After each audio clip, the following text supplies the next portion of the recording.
So good afternoon everyone. My name is Sitra, Social Work Department. Before going to the review, I'm just imagine that a person had been kidnapped. Just he had been promised that they will offer a job, and he had been forced labor for years and years, and just violating his human rights, dignity, and his ruined his entire life, and he was facing cruel and brutal physical and psychological pain, right? So today I am going to talk about in a book review on 12 Years Slave, which is written by Solomon Northup. When we talk about Solomon Northup, he was born in 1808 and he was a free individual. What does free individual means? That a person who is free from slavery, because his father was in a slavery. As we all know that our world faced in a slavery, especially the people from black community. So his father faced lots of slavery, and after his death of his father, he was free. So after that he was considered as a free black man or free individual. So Solomon Northup lived with the family because he was a married person. His wife's name was Annie, and he lived with his three children named Elizabeth, Alan, Zoe, and Margaret. So he was a family person, and Solomon was a skilled carpenter. He was a violinist, feudalist, and also farmer also. But he doesn't have a permanent job. He used to search jobs and used to do whatever job which is get high wages.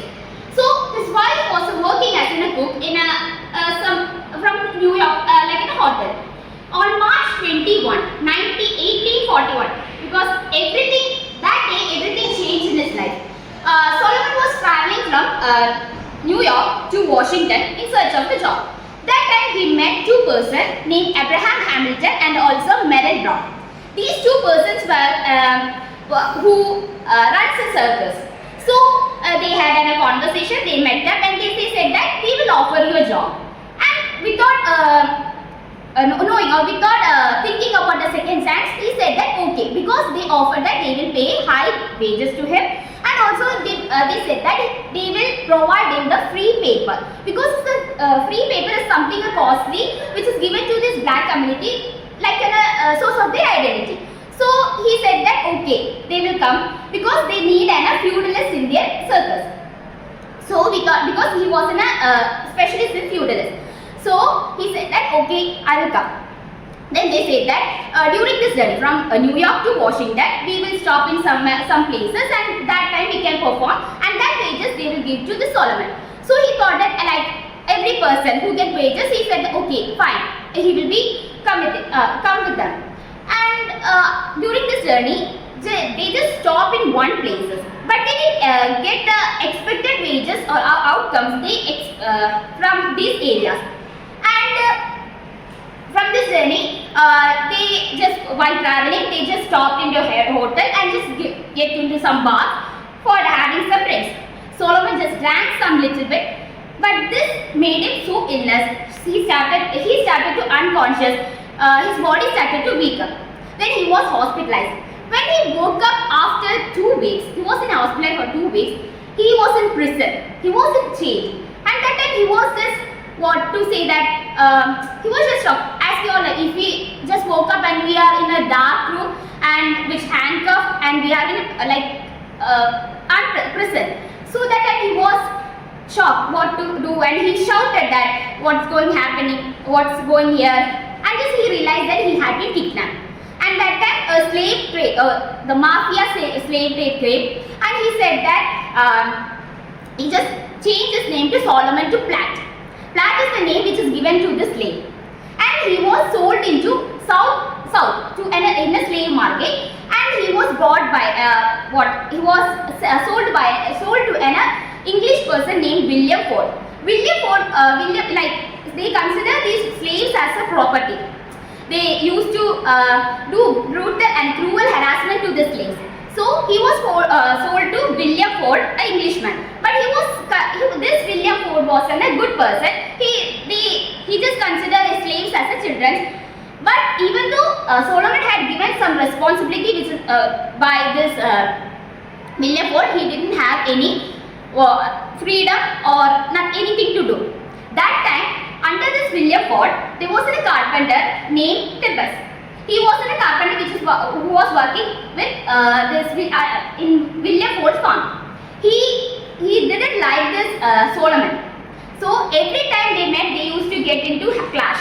Then this clash went to violence, and also to save Solomon from this person, this William Ford had said or sold him to Edwin Apes, named Edwin Apes. He was a planter, a cotton plantation person, to save this Solomon from this person. But this was the cruelest period which Solomon had faced, because he was an uneducated planter. He used to treat his slaves in a very brutal manner.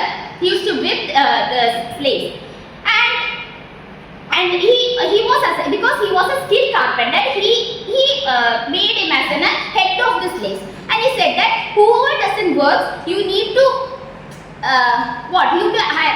you need to punish them in a brutal manner. But Solomon did not do like that, because he knows that the amount of pain which carries by the slaves through this harassment. There he met another slave named Patsy. She was a slave woman who had been working under this Edwin Apes.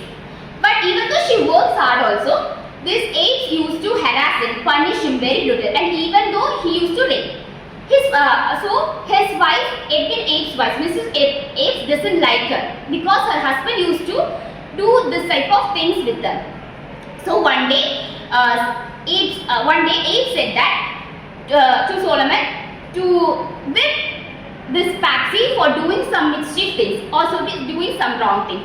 Without any interest, he started to whip her, even though he does not want to be interested in to do that. But he was forced to do.